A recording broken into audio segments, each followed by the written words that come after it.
எல்லாருக்கும் வணக்கம். Welcome to Queen's kitchen. இன்னைக்கு கிரிங்கிள் டாப் ஃபஜ்ஜி ப்ரௌனி எப்படி செய்கிறதுன்னு பார்க்கலாம் வாங்க. வீடியோவில் ஒரு சூப்பர் டிப் ஒன்று சொல்லியிருக்கேன். வீடியோவை ஸ்கிப் பண்ணாமல் பாருங்கள். வாங்க வீடியோக்குள்ளே போகலாம். ஃபஸ்ட்டு டார்க் சாக்லேட்டையும் பட்டரையும் டபுள் பாயிலிங் மெத்தடில் நல்லா மெல்ட் பண்ணி எடுத்துக்கோங்க. நான் இப்போ செய்கிற அளவு பார்த்தீங்கன்னா ஒரு 600 கிராம் வரும். அதுக்கான மெஷர்மெண்ட் தான் இப்போ சொல்லியிருக்கேன். ஒரு ஈரம் இல்லாத பவுலில் ஒயிட் சுகர், ப்ரௌன் சுகர் ரெண்டுமே ஆட் பண்ணிக்கோங்க. ஃபுல் ரெசிபி மெஷர்மெண்ட் நான் டிஸ்கிரிப்ஷன் பாக்ஸில் கொடுக்குறேன், அதில் செக் பண்ணிக்கோங்க. சுகரில் 3 முட்டையை உடச்சி சேர்த்துக்கோங்க. முட்டை பார்த்தீங்கன்னா ரூம் டெம்பரேச்சரில் தான் இருக்கணும். ப்ரௌனி செய்கிறதுக்கு ஒரு 2 hours முன்னாடியே ஃப்ரிட்ஜிலேருந்து முட்டையை எடுத்து வெளியே வச்சுருங்க. நம்ம ப்ரௌனி செய்கிறதுக்கு யூஸ் பண்ணுற எந்த ஒரு பொருளையும் ஃப்ரிட்ஜிலேருந்து எடுத்து உடனே செய்யாதீங்க. அதை ஒரு 2 ஹவர்ஸ்க்கு முன்னாடியே வெளியே எடுத்து வச்சு அதுக்கப்புறம் செய்ய ஸ்டார்ட் பண்ணுங்கள். இது கூடவே ஒரு மூடி வெண்ணிலா எசன்ஸ் சேர்த்துக்கோங்க. நான் வீடியோ எடுக்க மறந்துட்டேன். ஸோ நீங்கள் ஒரே ஒரு மூடி வெண்ணிலா எசன்ஸ் சேர்த்து பீட்டரை மினிமம் ஸ்பீடில் வச்சு சர்க்கரை நல்லா கரையிற அளவுக்கு நல்லா பீட் பண்ணி எடுத்துக்கோங்க. சர்க்கரை நல்லா கரையணும், இல்லைன்னா அடியில் பார்த்திங்கன்னா அப்படியே ரொம்ப பிசு பிசுன்னு இருக்கும். சரிங்களா? அப்புறம் அதில் மெல்ட் பண்ணி வச்சுருந்த பட்டரையும் சாக்லேட்டையும் போட்டு நல்லா ஒரு ஸ்பேட்சுலா வச்சு நல்லா மிக்ஸ் பண்ணி எடுத்துக்கோங்க. பீட்டரை இதுக்கப்புறம் யூஸ் பண்ணாதீங்க.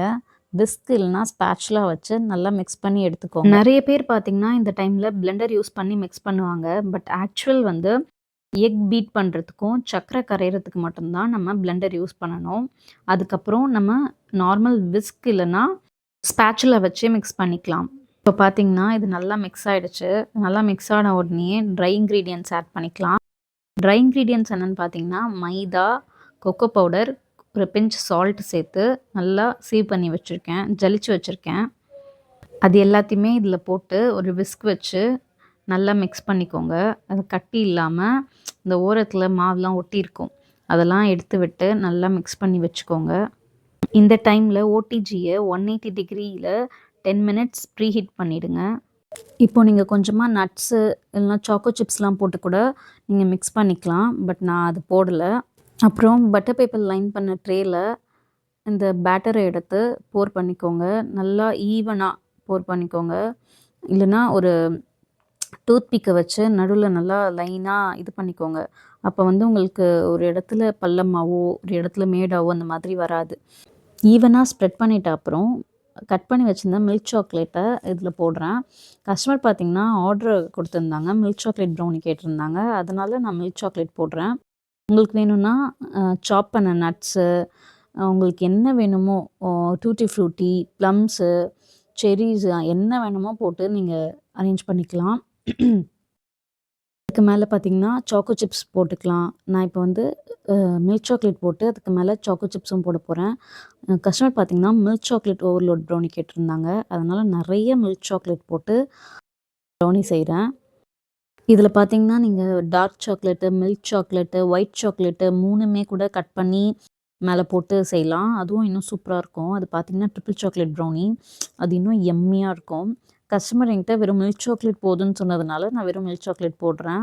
நீங்கள் வேணும்னா 3மே சேர்த்து கூட ட்ரை பண்ணி பாருங்கள், சூப்பராக இருக்கும். உங்களுக்கு லாஸ்ட்டாக ஒரு டிப் சொல்கிறேன்னு சொல்லியிருந்தேன் பார்த்தீங்களா, அது என்னென்னா, நீங்கள் ப்ரௌனி செய்யணும்னு முடிவு பண்ணிட்டீங்கன்னா ப்ரௌனி செய்ய ஸ்டார்ட் பண்ணுறதுக்கு முன்னாடி ட்ரேவை கொஞ்சமாக எண்ணெய் தடவி பட்டர் பேப்பர் போட்டு லைன் பண்ணி வச்சுருங்க. அதுக்கப்புறம் இன்க்ரீடியன்ட்ஸ் எல்லாம் மெஷர் பண்ணி தனியாக எடுத்து வச்சுருங்க. அப்போ தான் ப்ரௌனி செய்கிறதுக்கு ஈஸியாக இருக்கும். நீங்கள் செய்ய ஸ்டார்ட் பண்ணிவிட்டு அதுக்கப்புறம் இதெல்லாம் பண்ணிகிட்டு இருந்தீங்கன்னா ப்ரௌனி செய்கிறது ரொம்ப கஷ்டமாக இருக்கும். ஸோ எல்லாமே முன்னாடியே ப்ரிப்பேர் பண்ணி ரெடி பண்ணி வச்சுருங்க. ரெடி பண்ண ட்ரேவை ஓடிஜியில் வச்சுட்டு 180 டிகிரி செல்சியஸில் ஒரு 25 மினிட்ஸ் வச்சு பேக் பண்ணி எடுங்க. கரெக்டாக இருக்கும்.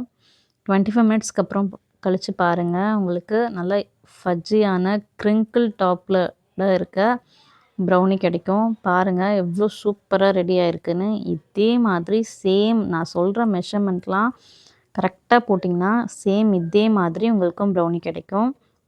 ப்ரௌனி செஞ்ச உடனேயே கட் பண்ணிடாதீங்க. சில பேர் ஆர்வத்தில் என்ன பண்ணுவாங்க, உடனே கட் பண்ணி சாப்பிட்றணுன்னு நினைப்பாங்க. அந்த மாதிரி பண்ணாதீங்க. அப்படி பண்ணிங்கன்னா பட்டர் பேப்பர்லேயே பாதி ப்ரௌனி ஒட்டிக்கும். நல்லா ஒரு 1/2 அன் ஹவருக்கு ஆற விட்டுருங்க. அதுக்கப்புறம் கட் பண்ணுங்கள். உங்களுக்கு பட்டர் பேப்பரில் ஒட்டாமல் நல்லா நீட்டாக ப்ரௌனி கிடைக்கும். கஸ்டமர் பார்த்திங்கன்னா தின்னாக ப்ரௌனி கேட்டாங்க, ஃப்ளாட்டான ப்ரௌனி. ஸோ அவங்களுக்கு அதனால் நான் இந்த ட்ரேயில் போர் பண்ணேன்.